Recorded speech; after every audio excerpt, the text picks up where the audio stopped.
بسم اللہ الرحمن الرحیم۔ المنصوبات، یہاں سے منصوبات کا آغاز کر رہے ہیں۔ 12 منصوبات ابن حاجب انہیں اپنے انداز میں بیان کریں گے، سمجھائیں گے۔ ہوا مشتمل علی عالم المفعولیتی، منصوب کی تعریف کر رہے ہیں۔ منصوب ہر وہ اسم ہے جو مفعولیت کی علامت پہ مشتمل ہو، یعنی کہ جس میں مفعول کی علامت پائی جائے وہ منصوب ہوگا۔ جس میں مفعول کی علامت پائی جائے وہ منصوب ہوگا۔ مفعول کی علامات مختلف ہو سکتی ہیں، جیسا کہ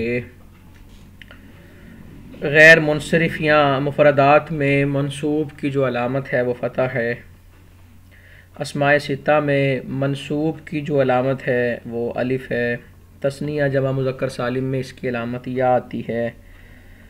جمع مؤنث سالم میں اس کی علامت کسرہ آتی ہے۔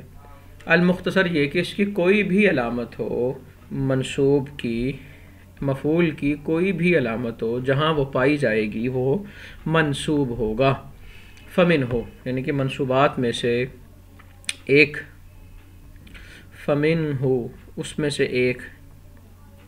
المفعول المطلق، مفعول مطلق ہے۔ مفعول المطلق، اسے مفعول مطلق اس لیے کہتے ہیں کہ اس کے اندر لہو، بہی، معہو وغیرہ کی کوئی قید نہیں ہوتی۔ علی الاطلاق اسے مفعول کہا جاتا ہے، تو اس لیے اس کا نام مفعول مطلق رکھا، مفعول مطلق رکھا۔ فمن ہو یعنی کہ مشتملہ، جو مفعول کی مفعولیت کی علامت پہ مشتمل ہے، اس میں سے ایک المفعول مطلق، مفعول مطلق ہے۔ وہو مفعول مطلق کی تعریف کیا؟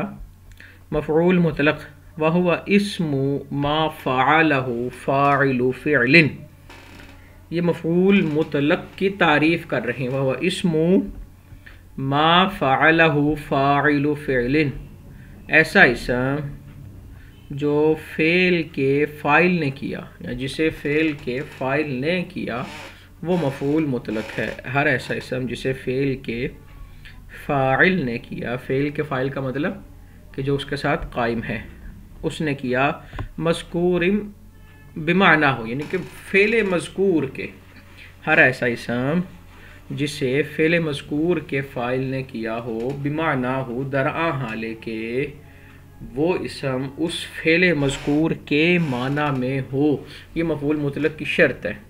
مفعول مطلق ہر ایسا اسم جو جسے فعل کے فاعل نے کیا ہو، مذکور فعل کے فاعل نے کیا ہو، درآں حالے کے وہ اسم اسی فعل کے معنی میں ہو۔ وقد یکون، یہاں سے مفعول مطلق کا استعمال بتا رہے ہیں کہ مفعول مطلق کا جو استعمال ہے یہ 3 طرح سے ہوتا ہے۔ یہ تاکید کے لیے ہوگا، یا کبھی نوع بیان کرے گا، یا پھر کبھی یہ عدد کو بیان کرے گا، تعداد بیان کرے گا۔ تاکید کے لیے اس کا استعمال ہوتا ہے، نوع کے لیے ہوتا ہے، یا تعداد بیان کرنے کے لیے ہوتا ہے۔ اور تینوں طرح سے، تینوں استعمال کے مطابق اس کو پڑھنے کے جو انداز ہیں وہ مختلف ہیں۔ اور مفعول مطلق جب تاکید کے لیے استعمال ہو تو یہ تثنیہ جمع نہیں ہوتا، تثنیہ اور جمع نہیں ہوگا، کیونکہ تثنیہ اور جمع کا تاکید سے جمع ہونا یہ 2 متضاد چیزوں کے اکٹھا ہونے جیسا ہے، تو اس لیے یہ اکٹھے نہیں ہوں گے۔ جبکہ مفعول مطلق جو نوع بیان کرے یا جو عدد بیان کرے، یہ تثنیہ بھی ہو سکتا ہے اور جمع بھی ہو سکتا ہے۔ دیکھو جلست جلوسن، یہ تاکید کی مثال ہے۔ وجلست جلستن، یہ نوع کا بیان ہے، نوع بیان کی جا رہی ہے۔ وجلست جلستن، یہ عدد بیان کر رہا ہے کہ ایک جلسہ، ٹھیک ہے جی۔ فل اولو، پس پہلا، یعنی کہ مفعول مطلق جو تاکید بیان کرے، لا یثنی ولا یجمع، نہ تثنیہ ہوگا نہ جمع ہوگا، بخلاف اخویہ، برخلاف نوع اور عدد بیان کرنے والے کے۔ وقد یکون بغیر لفظہ، وقد یکون بغیر لفظہ، یعنی کہ وہ جو مفعول مطلق ہے یہ کبھی کبھی اس کے لفظ کے بغیر ہوگا، یعنی کہ پیچھے ہم نے کہا نا مذکور بمعنی ہو، کہ وہ اسم جو ہے اس میں وہی معنی ہو جو فعل مذکور کا، یہ تب ہی ہوگا جب فعل مذکور کے مصدر کو ہم وہاں لائیں گے، یعنی کہ مفعول مطلق کی جو تعریف ہم نے پڑھی تھی، جو ما قبل فعل کا مصدر ہو، جو ما قبل فعل کا مصدر ہو. تو یہاں سے وقت یکون بغیر لفظ ہی کہہ کے بتا رہے ہیں کہ کبھی کبھی ہوتا یہ ہے کہ جو ہم نے مفعول مطلق کی تعریف کی، وَهُوَ اسم ما فعلہ فاعل فعل مذکور، ایسا اسم جسے مذکور فعل کے فاعل نے کیا ہو، بمعنی ہو، اور وہ اسم مذکور فعل کے معنی میں ہو. تو اس کی وضاحت کر رہے ہیں کبھی کبھی ہوتا یہ ہے کہ وہ جو اسم ہوتا ہے بغیر لفظ ہی، وہ اس کے لفظ کے علاوہ ہوتا ہے، اس کے لفظ کے علاوہ، یعنی کہ معنی تو وہی ہوتا ہے لیکن لفظ وہ نہیں ہوتا جو پیچھے فعل مذکور کا ہے. تو یہاں پہ بغیر لفظ ہی یا تو بحسب المادہ ہوگا یا بحسب الباب. بحسب المادہ کا مطلب مادہ ہی تبدیل ہوگا، مصدر ہی اور ہوگا. جیسا کہ قعدت جلوسا، اب قعدت اس کا مادہ قاف عین دال ہے اور جلوسا اس کا مادہ جیم لام سین ہے، یعنی کہ بغیر لفظ ہی، بغیر لفظ ہی ہے بحسب المادہ. اور کبھی کبھی بغیر لفظ ہی ہوتا ہے بحسب الباب، یعنی کہ باب تو دونوں ایک، یعنی کہ مادہ دونوں کا ایک ہے، مادہ دونوں کا ایک ہے لیکن باب بدل گئے. جیسا کہ ہم مثال اس کو سمجھنے کے لیے کہیں گے انبتہ اللہ نباتن. اب انبتا اور نباتن دونوں کا جو روٹ ورڈ ہے، جو مصدر ہے، جو مادہ ہے، وہ ایک ہے، لیکن باب کے بدلنے سے یہاں پہ بغیر لفظ ہی کے اندر اس کو شامل کیا جا رہا ہے. یعنی کہ کبھی کبھی وہ مصدر یا مفعول مطلق اس کے لفظ کے علاوہ ہوتا، یعنی کہ جو ما قبل فعل ہے اس لفظ سے وہ مصدر نہیں ہوتا بلکہ اس کا وہ غیر ہوتا ہے. یہ غیریت باب کے اعتبار سے بھی ہو سکتی ہے اور مادہ کے اعتبار سے بھی ہو سکتی ہے. یہاں پہ قعدت جلوسن میں ابن حاجب نے صرف مادہ کی مثال کو بیان کیا. وقد یحذف الفعل لقیام قرینۃ جوازا،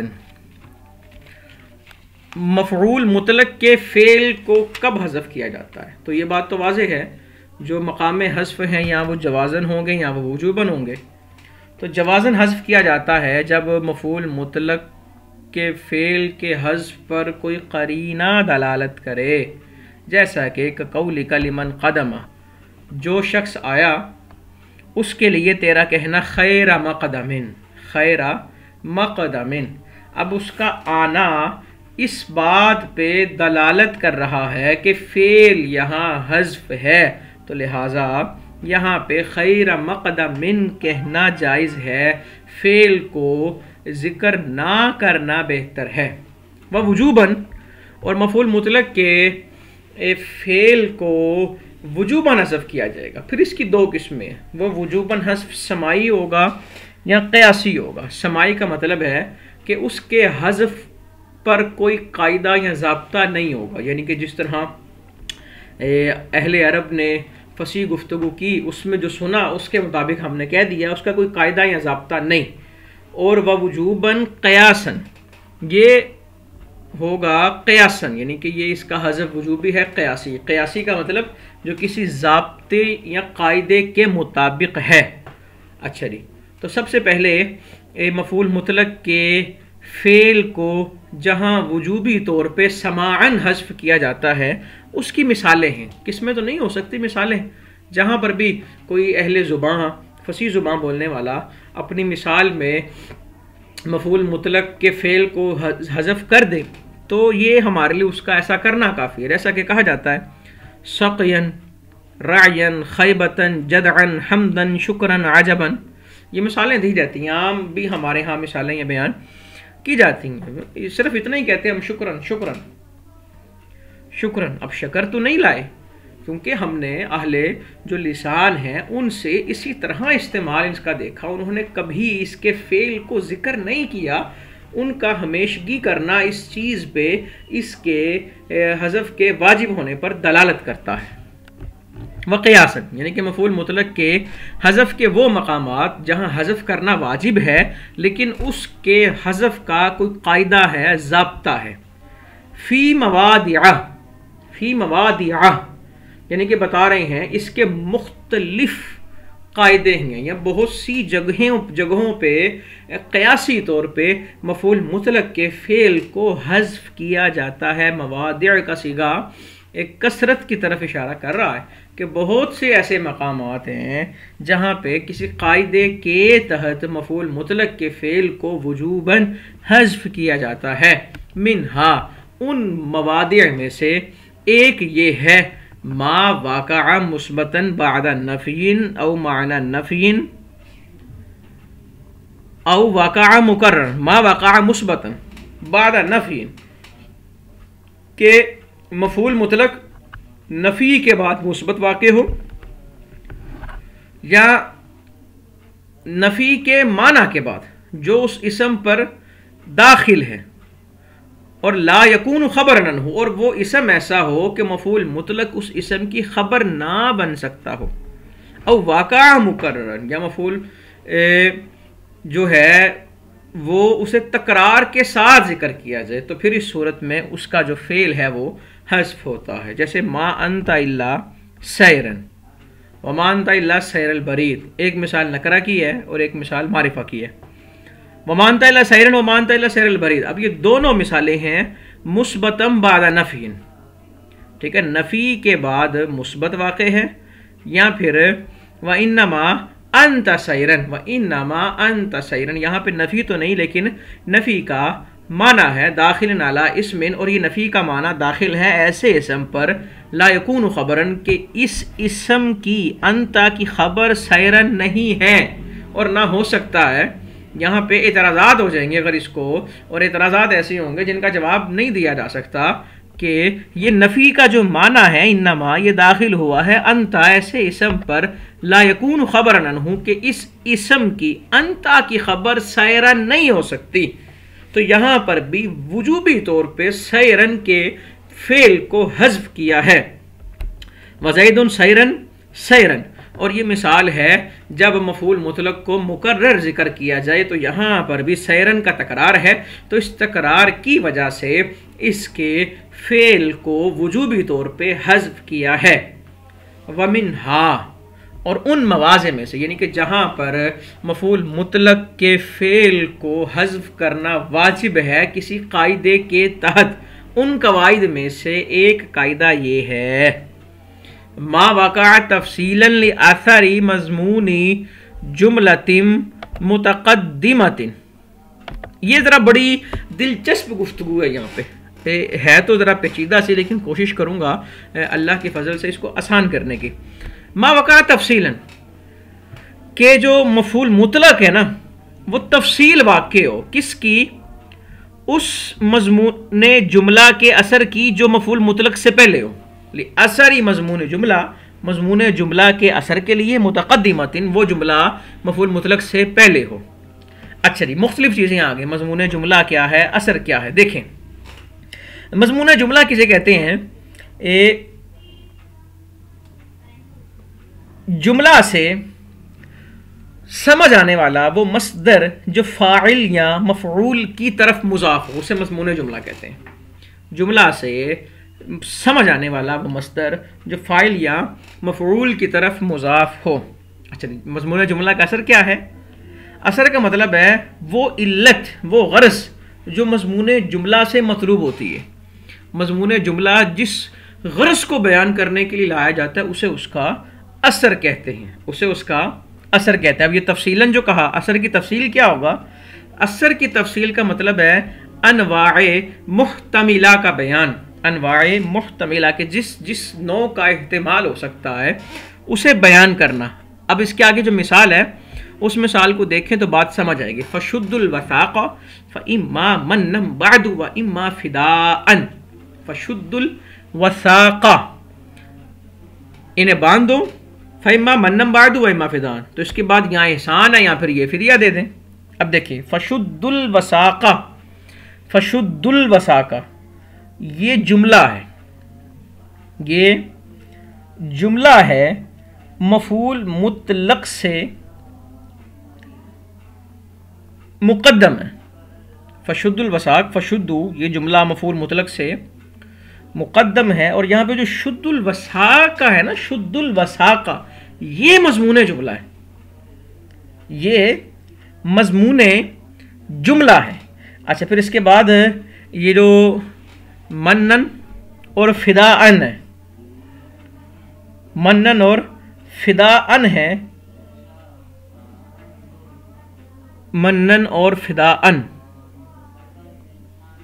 منن کا مطلب احسان کرنا، اور فداءن فدیہ، یہ غرض ہے، یہ مضمون جملہ کی غرض ہے کہ جملے کو لائے اس لیے تاکہ جو اس کے نتیجہ ہے، جو اس کا غرض ہے، یعنی کہ غرض مضمون جملہ کی جو ہے وہ اسے مضمون جملہ کا اثر کہتے ہیں۔ باندھنے کا مقصد کیا ہے؟ احسان ہے یا فدیہ؟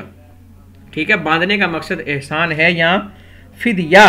اور یہاں پہ جو منن اور فداءن کا جو لفظ ہے یہ انواع محتملہ کا بیان ہے۔ دوبارہ دیکھیں، شد الوساق یہ مضمون جملہ، اور اس جملے کی غرض کیا ہے؟ احسان کرنا یا فدیہ لینا، یہ اس کا اثر ہے۔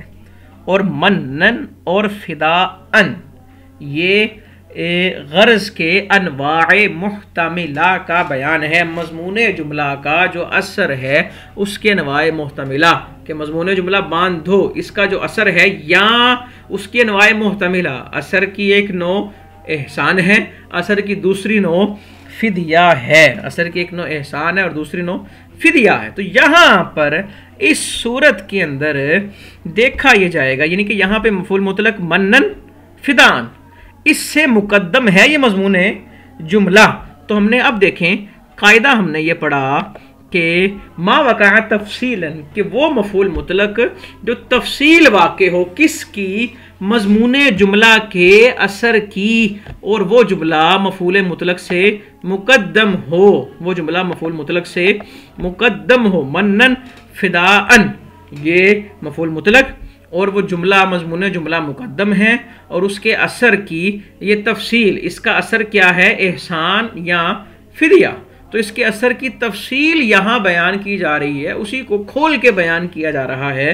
تو یہاں پر قاعدہ یہ ہے مفعول مطلق کے فعل کو حذف کرنا واجب ہے۔ ومنہا، اور ان مقامات سے، یعنی کہ جہاں مفعول مطلق کے فعل حذف کرنا واجب ہے اور یہ وجوب قاعدے کے تحت ہے، اس میں سے قاعدہ یہ ہے ما وقع للتشبیہ علی جمع بعد جملۃ مشتملۃ علی اسم بمعناہ وصاحبہ، کہ وہ واقع ہو تشبیہ کے لیے، مفعول مطلق واقع ہو تشبیہ کے لیے، علی جن بعد جملۃ، علی جن بعد جملۃ مشتملۃ۔ علی جن کا معنی ہے کہ یعنی کہ یہ اس کے حال کو بیان کر رہے ہیں کہ علی جن درا حالے کہ اس مفعول مطلق کا تعلق اعضاء اور جوارح سے ہو۔ علی جن کا مطلب یہ ہے۔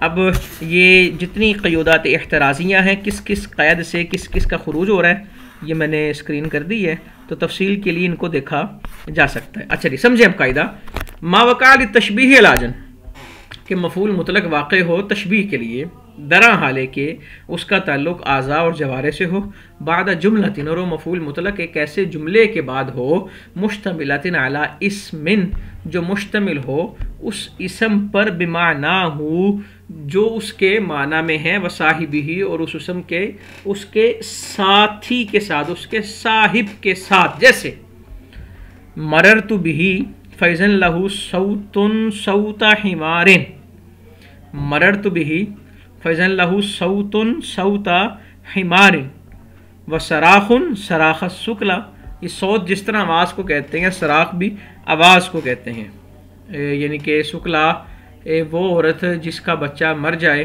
اس کا جو رونا ہے، جو چیخ ہے، اسے یہ صراخ کہتے ہیں۔ ٹھیک ہے جی، کلیئر ہوگی بات؟ یہ قاعدہ بھی کلیئر ہو گیا۔ صوت حمار یہ محل استدلال، یعنی کہ یہ مفعول مطلق ہے، تو ہم نے کیا کہا؟ ما وقع للتشبیہ، یہ تشبیہ کے لیے واقع ہو رہا ہے، علی جن، یعنی کہ اس کا تعلق اعضاء اور جوارح کے ساتھ ہے، بعد جملۃ مشتملۃ علی اسم معناہ وصاحبہ، اور یہ اس جملے کے بعد آ رہا ہے۔ اچھا جی، ومنہا، اور اس میں سے یعنی کہ وہ قیاسی قواعد جن کے مطابق مفعول مطلق کے فعل کو حذف کرنا واجب ہے، ایک یہ ہے ما وقع مضمون جملہ، کہ وہ مضمون جملہ ایسا واقع ہو، یعنی کہ ایسا وہ مضمون جملہ واقع ہو لا محتمل لہا، کہ اس کے لیے وہ غیر کا احتمال نہ رکھنے، اس کے لیے غیر کا احتمال نہ ہو، لا محتمل لہا غیرہ، اس کے لیے اس کا کوئی غیر احتمال نہ رکھتا ہو۔ مفعول مطلق مضمون جملہ واقع ہو لا محتمل لہا غیرہ، اس کا غیر اس کے لیے احتمال نہ رکھتا ہو، یعنی کہ اس میں غیر کا احتمال نہ ہو، جیسا کہ علیہ لہو علیہ الف درہم اعترافا، لہو علیہ الف درہم اعترافا، کہ اس کے لیے میرے ذمے 1000 درہم ہے اعترافا۔ اب یہاں پہ اعتراف یہ غیر کا احتمال یہاں نہیں رکھتا۔ اچھا غیر کا احتمال کیا ہے، آگے جب اس کی وضاحت آئے گی تو آپ کو سمجھ آ جائے گا، کچھ لمحے منتظر رہیں۔ اچھا وہ یسمى تاکیدا لنفسہ، اور اس قسم کا نام تاکید لنفسہ ہی کہا جاتا ہے، یعنی کہ جب مفعول مطلق تاکید لنفسہ ہی کے لیے ہو تب اس کے فعل کو وجوبی طور پہ حذف کیا جاتا ہے۔ منہا، اور ایک اور مقام یہ ہے ما وقع مضمون جملہ، کہ مفعول مطلق مضمون جملہ واقع ہو لیکن اس کے لیے غیر کا احتمال ہو، غیر وہاں محتمل ہو، جیسے زید قائم حقا، زید قائم حقا، کہ زید کھڑا ہے، حقا حق ہے، زید قائم، زید قائم، جملہ خبریہ، اور جملہ خبریہ وہ ہے جس میں صدق و کذب کا احتمال رکھتا ہے۔ یہاں مفعول مطلق مضمون جملہ واقع ہو رہا ہے لیکن یہاں پہ اس کے غیر کا احتمال موجود ہے، یہاں پہ اس کے جھوٹے سچے ہونے کا احتمال موجود ہے، جبکہ پچھلے جملے میں ایسا نہیں تھا، تو احتمال ہو یا نہ ہو، یعنی کہ مفعول مطلق مضمون جملہ واقع ہو، اب وہ غیر کا احتمال ہے یا نہیں، دونوں صورتوں میں اس کے فعل کا حذف کرنا واجب ہے، اور اس دوسری صورت کو تاکید لغیرہ ہی کہتے ہیں، یعنی کہ مفعول مطلق تاکید لنفسہ ہی بن رہا ہو یا تاکید لغیرہ ہی ہو، دونوں صورتوں میں اس کا جو فعل ہے اس کا حذف کرنا واجب ہے۔ ومنہا، اور ان میں سے ان قواعد میں سے قاعدہ یہ ہے ما وقع مثنی، وہ مفعول مطلق جو مثنی واقع ہو، مثنی کا مطلب عام ہے، حقیقی طور پہ تثنیہ ہو یا تکرار ہو یا تکثیر ہو، کوئی بھی معنی ہو مثنی کا، حقیقی معنی ہو یا مجازی معنی ہو، مفعول مطلق مثنی ہو، ٹھیک ہے، تکرار ہو، تکثیر ہو، حقیقی تثنیہ ہو، تو اس صورت میں بھی اس کے فعل کا حذف کرنا واجب ہے، جیسے لبیک اور سعدیک، لبیک اور سعدیک، یہ لبیک الب لک البابین سے کیسے بنا، اور اسی طرح سعدیک کی اصل پہ ہم گفتگو پہلے کر چکے ہیں، یہ آپ تمام کے اذہان کے اندر ہے۔ میں ادھر دیکھتا ہوں اگر اسکرین پہ موجود ہے تو اس کا میں آپ کو دکھا دیتا ہوں۔ جی یہاں پہ یہ اس کی اصل موجود ہے لیکن اس کی یہاں پہ یہ اصل سے کس طرح لبیک بنا وہ یہاں نہیں ہے، یہاں اس کی ڈیٹیل تو نہیں لکھی، بس اشارتاً عرض کر دیتا ہوں، آپ کے ذہنوں میں بات آ جائے گی کہ فعل کو حذف کیا، مفعول مطلق کو فعل کے قائم مقام کیا، پھر زوائد حروف ہٹائے یعنی کہ واپس ثلاثی مجرد کی طرف لے کے گئے، پھر تخفیفاً لام حذف کیا، پھر جا کے با کا با میں ادغام کیا تو لبیک بنا، تو یہ ساری ڈیٹیل آپ لوگوں نے پہلے پڑھی ہوئی ہے، تو بس اشارتاً میں نے سمجھا دیا، آپ کے ذہنوں میں بات آ چکی ہوگی۔ المفعول بہ یہاں سے انشاءاللہ اگلے سبق میں دیکھیں گے۔